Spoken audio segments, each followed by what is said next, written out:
Praise the lord. ప్రభువైన యేసుక్రీస్తు నామములో ఈ కార్యక్రమాలు వీక్షిస్తున్న మీ అందరికీ ప్రభు పేరిట శుభాభివందనాలు తెలియచేస్తున్నాం. దేవుని మహాకృపను బట్టి ఈ ఉదయకాలము పరిశుద్ధ గ్రంథము దేవుని మాటలు మనము ధ్యానించుకుందాం. లూకా సువార్త 21వ అధ్యాయము 34వ వచనం చదువుతున్నాం.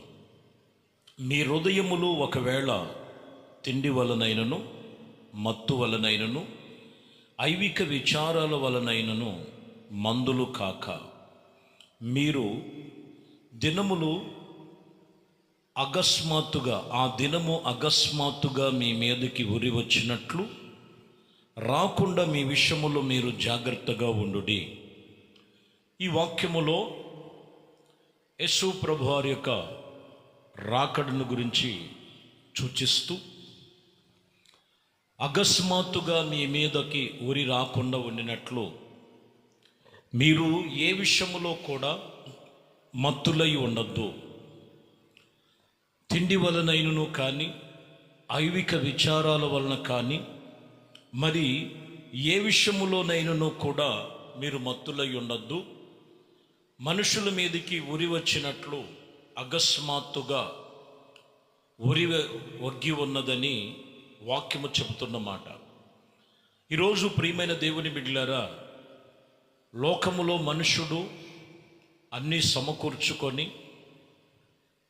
అన్ని విషయాల్లో మేము ముందంచు ఉన్నామని అనుకొనుచు ఉన్నటువంటి ఆలోచన విధానాలు మాందత్వము కలుగు చేస్తున్నాయి. అందుకని మీ విషయములో జాగ్రత్తగా ఉండండి. మీ విషయములో జాగ్రత్తగా ఉండండి. అకస్మాత్తుగా ఉరి వచ్చినట్లు వారి మీదకి వచ్చును. గమనించండి, 36వ వచనములో కూడా మీరు గమనిస్తే, కాబట్టి మీరు జరగబోవు వీటినన్నిటినీ తప్పించుకొని మనుష్య కుమారుడి ఎదుట నిలవబడుటకు శక్తి కలిగిన వారగునట్లు ఎల్లప్పుడూ ప్రార్థన చేయుచు మెలకువగా ఉండుడి. ఆ ఉరి నుండి తప్పించబడిన వారు ఎవరు? ఆ ఉగ్రత నుండి తప్పించబడినటువంటి అనుభవం ఏమి సూచిస్తుందంటే, యేసుక్రీస్తు నందు నిలిచి శక్తి కలిగిన దేవుని యందు ఎల్లప్పుడూ ప్రార్థనలతోనూ మెలకువగా ఉండినట్లయితే వారు తప్పించబడతారు జరగబోతున్నటువంటి ఆ ఉరి నుండి. ఈ వాక్యములో మనం గమనించాలి, ఇదిగో అకస్మాత్తుగా ఉరిపడినట్లుగా మనుషులను లోకములో, పాపములో, బలహీనతల్లో, వ్యసనాలలో కృంగదీస్తున్నటువంటి అపవాది ఉరియొగ్గి ఉన్నాడు. వాటి నుంచి తప్పించబడాలంటే ప్రభు అయిన యేసుక్రీస్తు పరిశుద్ధుడు, ఆయన పరిశుద్ధ రక్తము చేత కడగబడి పవిత్రమైనటువంటి మార్గములో ఎల్లప్పుడూ ప్రార్థన యోచనలతో వాటిని తప్పించగలుగుతూ వాటి నుండి తప్పించబడతారని వాక్యం చెప్తున్నమాట. కీర్తనకారుడు రాసినటువంటి కీర్తనలో కూడా 91వ కీర్తన ఉంటుంది. 3వ వచనం చదువుతున్నాం. వేటగాని ఊరి నుండి ఆయన నిన్ను విడిపించను, నాశనకరమైన తెగులు రాకుండా నిన్ను రక్షించను. ఈ వాక్యములో వేటగాని ఊరి నుండి తప్పించబడినట్లుగా, నాశనకరమైన వాటి నుండి విడిపించబడి రక్షించబడినట్లుగా వారు ఉండాలి అని అంటే, ప్రాముఖ్యముగా 91లో ప్రారంభంలో అంటారు, మహోన్నతుని చాటును నువ్వు నివసించాలి. మెలకువ కలిగి దేవుని సన్నిధిలో అత్యాశక్తితో జాగ్రత్తగా భక్తి జీవితాన్ని, ప్రార్థన జీవితాన్ని ఆసక్తి కలిగి భయభక్తులు కలిగి నడుచుకోవలసిన దినములివి. లేని ఎడల అకస్మాత్తుగా వారి మీదకి ఉరి వచ్చును.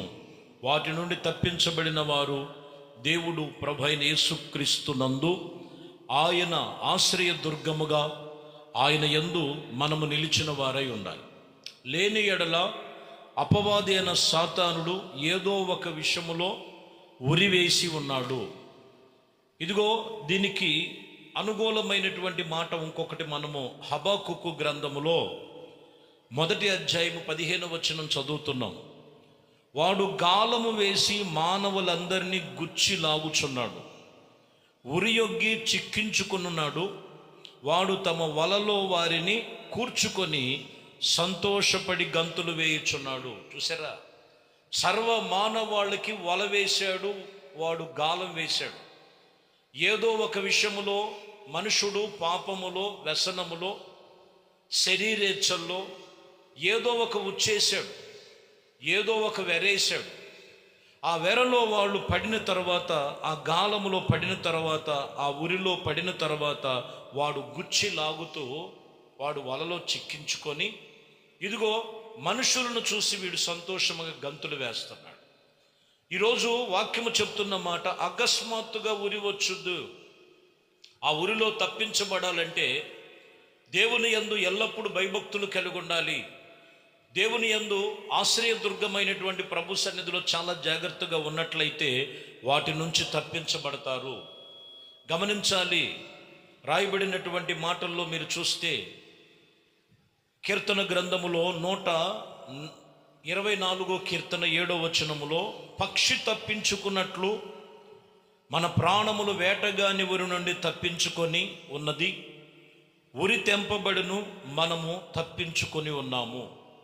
ఒక పక్షి వేటగాని ఉరి నుండి తప్పించుకున్నట్లుగా ప్రతి మానవ యొక్క పాపములో, బలహీనతల్లో పడనివ్వకుండా అపవాది తంత్రములను ఎరిగి తప్పించబడాలంటే యేసుక్రీస్తు మనకు చాలిన దేవుడు. ఆయన పరిశుద్ధమైనటువంటి మాటల చేత వాక్యము చెబుతున్నటువంటి మాటలను మీరు గమనించాలి. ప్రియమైన దేవుని బిడ్డలారా, ప్రభు ఎందుకు ఆయన పిలుస్తున్నాడు, ఎందుకు వాక్యము బోధిస్తున్నారు, ఎందుకు దేవుని సన్నిధిలో మీరు మారండి, మార్పు చెందండి అని చెప్పేది ఏంటంటే, లోకములో అపవాదైన సాతానుడు ఉరివేసి ఉన్నాడు. వాడి నుంచి తప్పించబడాలంటే ప్రభైన యేసుక్రీస్తునందు ప్రియమైన దేవుని బిడ్డలారా వాక్యము చెప్తున్నటువంటి విషయములో ఇదిగో వాటి నుండి తప్పించబడాలంటే దేవుని సహవాసం, పరిశుద్ధుల సహవాసం, సంఘ సహవాసములో స్థిరపరచబడినట్లయితే నీవు నీ కుటుంబము వేటగాని ఉరి నుండి, అనగా వాడి ఉరియొగ్గి నుండి తప్పించబడతారని వాక్యం చెప్తున్నమాట. ద్వితీయోపదేశ కాండములో 7వ అధ్యాయం 16వ వచనములో ఇజ్రాయేలు ప్రజలతో దేవుడు వాక్యం ఇక్కడ బోధిస్తున్న మాటలు చూద్దాం. మరియు నీ దేవుడైన యెహోవా నీకు అప్పగించిన సమస్త ప్రజలు ఇదిగో బొత్తిగా నాశనము చేయుదువు. నీవు వారిని కటాక్షింపకూడదు. వారు దేవతలను పూజింపకూడదు, ఏలయనగా అది వానికి ఉరిగాను. ఒక వ్యక్తికి ఉరిగా ఉన్నది కారణం ఏంటంటే అక్కడ మనం గమనించాలి. ఐగుప్తులో నుంచి, బానిసత్వము నుంచి విడిపించి పాలు తేనెలు ప్రవహించు దేశంలోనికి ప్రభు నడిపిస్తున్నాడు. ఇదిగో దేవుడు చేసిన కార్యాలు, దేవుడు చేసిన అద్భుతాలు, దేవుడు చేసిన ఆశ్చర్య కార్యాలు మర్చిపోయి వేరొక దేవతను వీరు అనుసరిస్తూ, వారు పూజిస్తూ, వేరొక దానిని వెంబడిస్తూ ఉండగా ఖచ్చితంగా అది వారికి ఉరిగా ఉన్నదని వాక్యం ఇక్కడ తెలియచేస్తున్నమాట.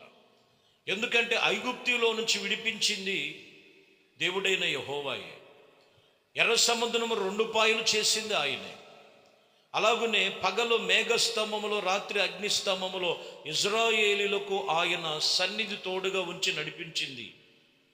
వారికి కావలసిన విషయములు, అన్ని విషయాల్లో ఇక్కడికి వచ్చేసరికి వేరొక దానిని అనుసరిస్తున్నారు. వీరు వేరొక దానిని అనుసరించటం వలన వారికి ఉరిగా ఉన్నదని వాక్యము చెబుతున్నమాట. కొరింథీ సంఘముతో పౌలు గారు కూడా అదే చెప్తున్నారు. 2 కొరింథీలకు రాసిన పత్రిక 4వ అధ్యాయం 4వ వచనములో, దేవుడు స్వరూపమును క్రీస్తు మహిమ కలిగి కనపరచబడే సువార్త ప్రకాశము వారికి ప్రకాశింపకుండినట్లు నిత్య నుండినట్లు ఈ యుగ సంబంధమైనటువంటి దేవత అవిశ్వాసులకు మనోనేత్రాలకి గుడ్డితనము కలుగు చేస్తుంది. చూడండి, ఈ యుగ సంబంధమైనటువంటి దేవత ఇదిగో అవిశ్వాసులైనటువంటి వారికి మనోనేత్రాలు, అవిశ్వాసాన్ని తీసుకొచ్చి వారి మనోనేత్రాలను గుడ్డితనం చేస్తుంది. ఈరోజు మనం చూస్తే దేవుడి మీద విశ్వాసములో నడిచినటువంటి అనుభవం ఉంటుంది కొందరికి, ఆ తర్వాత నుంచి అవిశ్వాసం అనేది అపవాది గుడ్డితనం కలుగు చేస్తున్నాడు. అందుకనే వేరొక దానిని అనుసరించే వానికి ఉరిగా ఉన్నది. వాక్యం ఇక్కడ తెలియచేస్తున్న మాట, ఇదిగో అకస్మాత్తుగా ఉరి వచ్చును. ఆ ఊరి నుండి తప్పించబడాలంటే మెలకువ కలిగి ప్రార్థన చేయటం అని ప్రభు చెప్తున్నారు. రెండవదిగా మనం గమనించినట్లయితే మహోన్నతుని చాటును నివసిస్తూ ఆయన సన్నిధిలో ఉన్నట్లయితే వేటగాని ఊరి నుండి ఆయన తప్పించి నాశనకరమైన తెగులు రాకుండా తప్పించును. లేని ఎడల లోకములో వాడు గాలం వేసి గుచ్చి వలలోనికి లాగుతున్నాడు. ఇదిగో అపవాదైన సాతానుడు. ఇదిగో పక్షి తప్పించుకున్నట్లుగా ప్రతి ఒక్కరూ తప్పించబడాలి. దేవుని వాక్యమును బట్టి దేవుడు సన్నిధిలో భయభక్తులతో వారు నడుచుకుని ప్రభుతో నిబంధన కలిగి ఉండాలి. లేని ఎడల వేరొక దానిని అనుసరించినట్లయితే అది వారికి ఉరిగా ఉన్నది. అందుకే ఈ యుగ సంబంధమైన దేవత అవిశ్వాసులుగా వారిని మలిచి అవిశ్వాసులకు వారి మనోనేత్రాలకు గుడ్డితనము కలుగు చేస్తుంది.